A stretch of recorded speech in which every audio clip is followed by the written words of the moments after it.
చేయించుకుంటున్నారుగా, లేకపోతే ఫోటో తీపించుకుంటున్నారుగా. అలా కాకుండా లేని మనిషిని పెట్టలేరు కదా. అంటే గత ప్రభుత్వాల్లో అక్కడ పంచాయతీల దగ్గరికి వెళ్ళి తీసుకునేవారు, డబ్బులు ఇచ్చేవారు, క్యాష్ ఇచ్చేవారు, తర్వాత బ్యాంక్ వెళ్ళి తీసుకునేవారు.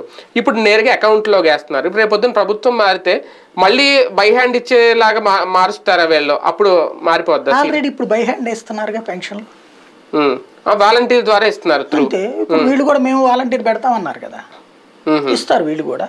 కాకపోతే వాలంటీర్లో అప్పుడు వైసీపీ మద్దతుదారులు పోయి తెలుగుదేశం మద్దతుదారులు, జనసేన మద్దతుదారులు వస్తారు. అంటే పింఛన్ ఒకటే బై హ్యాండ్ ఇస్తున్నారు అంతే, మిగిలిన మాత్రం రైతు భరోసా ఇవన్నీ.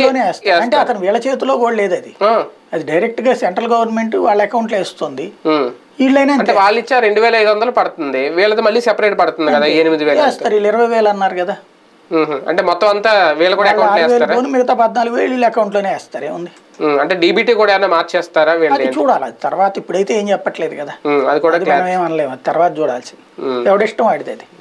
రైట్, చూద్దాం.